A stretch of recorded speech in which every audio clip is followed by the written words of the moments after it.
is the custodian for the gold ETF, and J.P. Morgan Chase, the GOV, is the custodian for the big silver ETF, SIV, in London. So here we are with just what you're talking about, and then it goes back directly to the comments we made to the CFTC to focus on their futures positions. And in the derivatives markets, the both of them have, I think, 95% of the precious metals derivatives in the over-the-counter and futures market. So it fits in right exactly what you and Mohammed are talking about.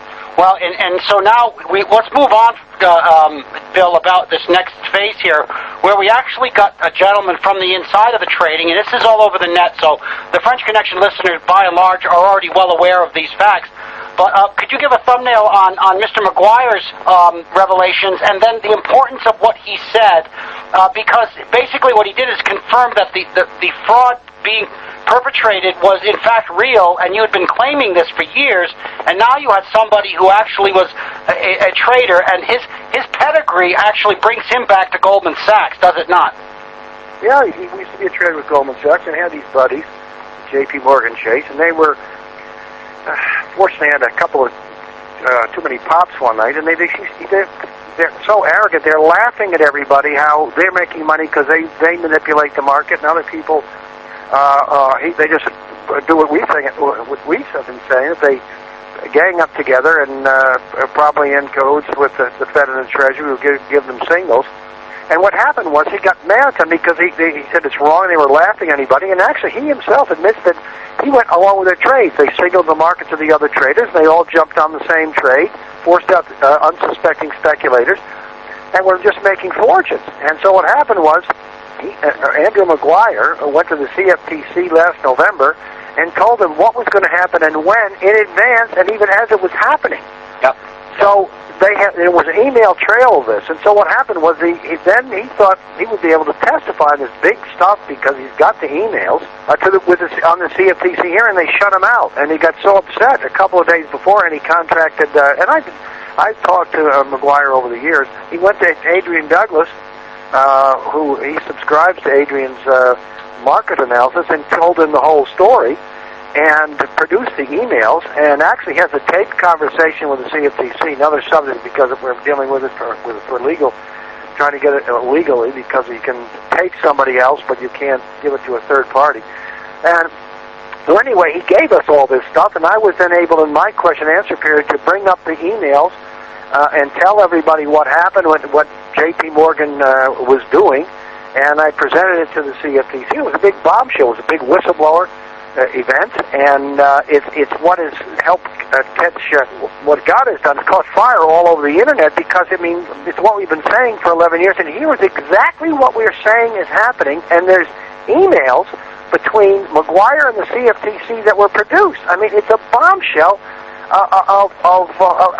It's huge, and of course, what it's leading to is what we started off the show about this whole fraud in the gold market of the bad guys manipulating the market and selling the same gold to many other people, and it's not there. Yeah, it isn't there. And I'm going to clarify one word. You know, we talk in kind of code speak here. CFTC, ladies and gentlemen, is the Commodities Futures Trading Commission in the United States.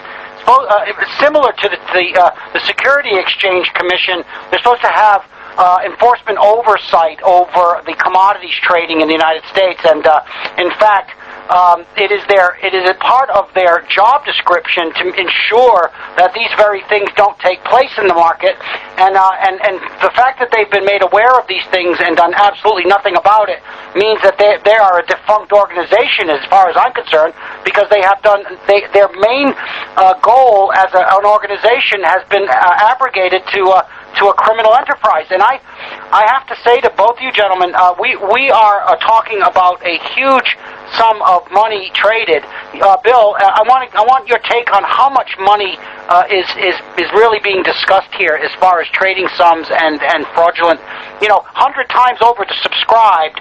What are we talking about here?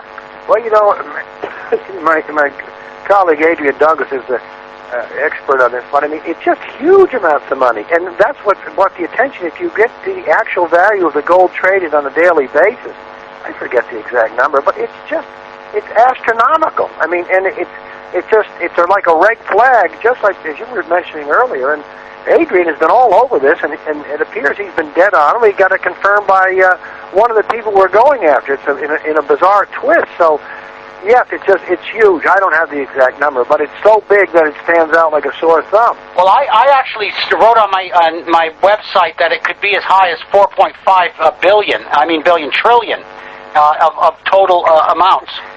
It's so big, it's hard to get a handle on it. But the point is that all these revelations are coming to light, and we've been at this 11 years, and as you said earlier, we've been called tinfoil hat people and whatever, and not getting the time of day, and so it's satisfying and to see this news come out. We January 31st, 2008, got to put in a full-page color ad in the Wall Street Journal. It cost us $264,000.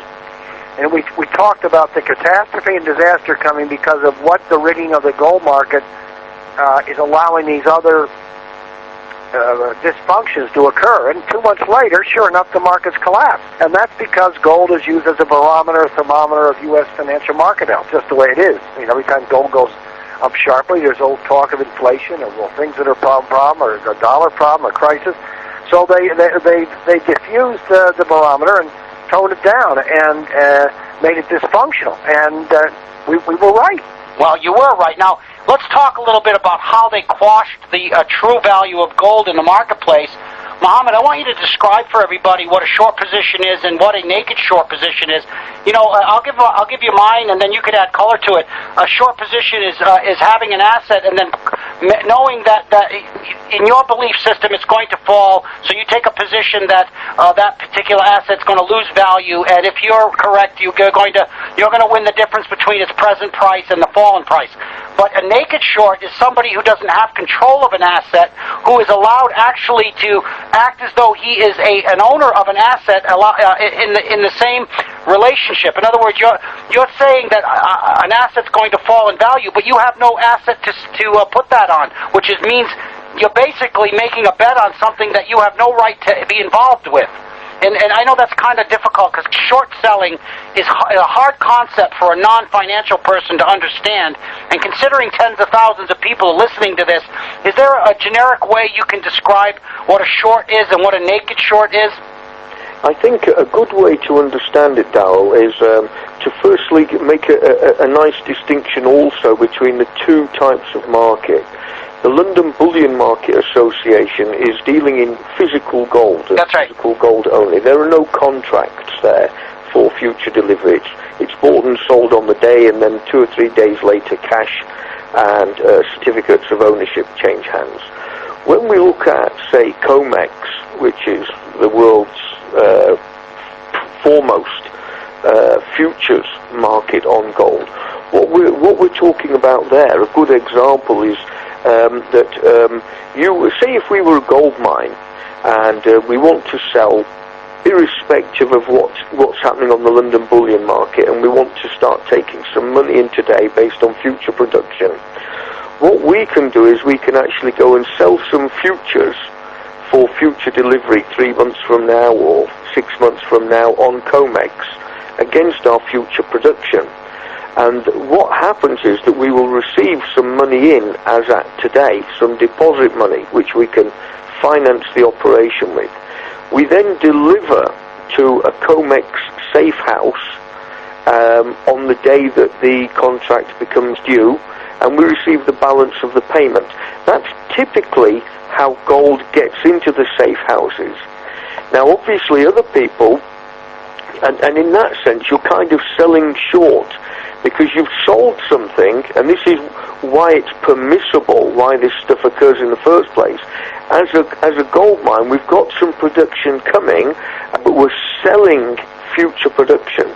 Now, once that principle is established within the financial marketplace, even people who aren't gold mines come up, and the argument with the COMEX exchanges, they say, COMEX, we're going to sell short some contracts. We don't produce gold, but we can buy the contracts back on COMEX at any time and just settle for difference. So the idea of somebody selling short on futures is that their plan ordinarily is to buy back once they believe the